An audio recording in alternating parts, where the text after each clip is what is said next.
তৃতীয়বার ক্ষমতায় এসেই প্রধানমন্ত্রী কিষাণ নিধি সম্মানের ফাইলে সই করেছেন মোদি। কেন্দ্রে ক্ষমতায় এলেও বাংলায় তৃণমূলের সামনে টিকতে পারেনি বিজেপি।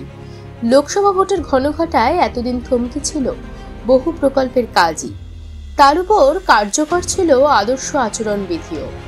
নির্বাচন পর্ব মিটতেই কৃষক বন্ধু প্রকল্পে রাজ্যের 1 কোটি কৃষকদের ব্যাংক অ্যাকাউন্টে সরাসরি টাকা পাঠানো শুরু করে দিল নবান্ন।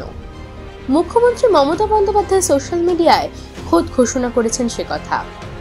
কৃষক বন্ধু প্রকল্পের আওতায় রাজ্যের 1 কোটি 5 লক্ষ কৃষককে প্রথম দফায় খরিফ চাষের জন্য মোট 2900 কোটি টাকা দেওয়া হচ্ছে। ইতিমধ্যে কৃষকদের অ্যাকাউন্টে ওই টাকা পাঠানোর প্রক্রিয়া শুরু হয়ে গিয়েছে। এই প্রকল্পে বছরে 2 দফায় টাকা দেওয়া হয়। চাষ জমির পরিমাণ অনুযায়ী একজন কৃষক বছরে সর্বোচ্চ 10,000, সর্বনিম্ন 4,000 টাকা করে পেয়ে থাকেন।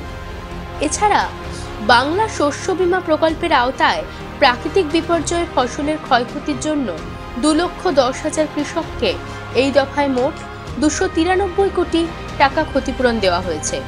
অর্থাৎ দুটি প্রকল্প মিলিয়ে কৃষকদের প্রায় 3200 কোটি টাকা আর্থিক অনুদান দিল রাজ্য সরকার। এই দুটো প্রকল্পেরই শুরু 2019 সালে।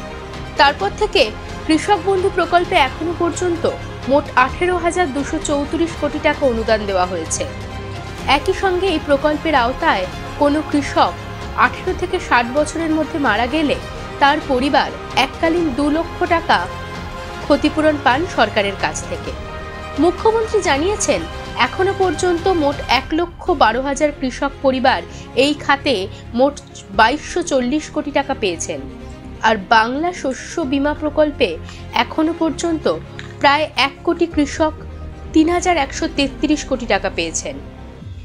এবার লোকসভা ভোটে বাংলার মানুষ দুহাত ভরে ভোট দিয়েছেন তৃণমূল সরকারকে। তৃণমূলের একাধিক জনমোহিনী প্রকল্পই যে মানুষকে আরো বেশি করে তৃণমূলমুখী করে তুলেছে তা এক বাক্যে মেনেছেন সকলেই। আর সেজন্যই বোধহয় ভোট মিটতেই কৃষক বন্ধুদের প্রাপ্য বুঝিয়ে দিল মমতা সরকার।